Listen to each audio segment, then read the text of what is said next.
Cumprimentos a Vossa Excelência e meus cumprimentos aos demais colegas, em especial ao meu amigo Alexandre Bortolucci, que não tive a oportunidade de cumprimentar anteriormente. Presidente, essa é uma grande proposta do vereador João Wes. Tive a oportunidade de conversar com ele, conversar com a vereadora Andressa Malma, conversar com os demais colegas dessa Casa Legislativa. Num show do Valdir Anzolin nesse ano, ele lembrou que ele era cidadão de muita cidades em diversos estados, e muitas vezes na cidade que ele mais fez, que é essa aqui, vereadora Daiane, que ele mais cantou, que eu brinco que ele é o maior popstar, né, da cultura italiana dessa cidade, ele não era lembrado, vereador Lucas. Então, que importante é para nós votarmos esse título de cidadão caxiense para o Valdir Anzolin.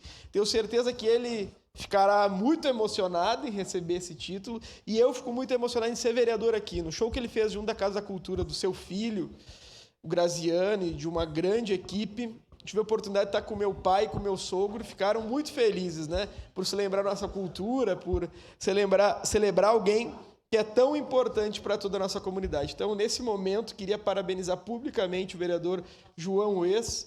Em toda a oportunidade que o Valdir Anzolin ia até São João da Quarta Légua, todo mundo parava, né? Só não trabalho na Sexta-feira Santa e no dia que o Valdir Anzolin vai na Quarta Légua. Os únicos 2 dias que o pessoal lá não trabalha.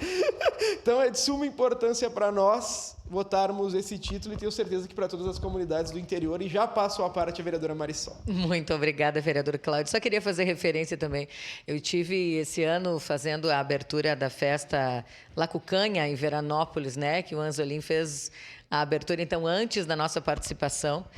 E foi simplesmente sensacional, né? Como as pessoas amam, como ele diverte, como ele faz com que todo mundo volte de alguma maneira para algum lugar de memória, né? Como ele traz tanto isso de memória afetiva, que lindo que essa casa efetivamente vai poder fazer essa homenagem. Parabéns a todos pela mobilização, aos familiares, aos amigos e a tantos fãs que o Valdir tem, e que nos deixa extremamente felizes que agora a Câmara de Caxias possa fazer esse reconhecimento absolutamente merecido a quem tanto faz, né? E quando a gente fala sobre arte, sobre cultura, nós estamos falando de tantas outras questões que são absolutamente relevantes no trabalho do Valdir. Então, parabéns. Muito legal.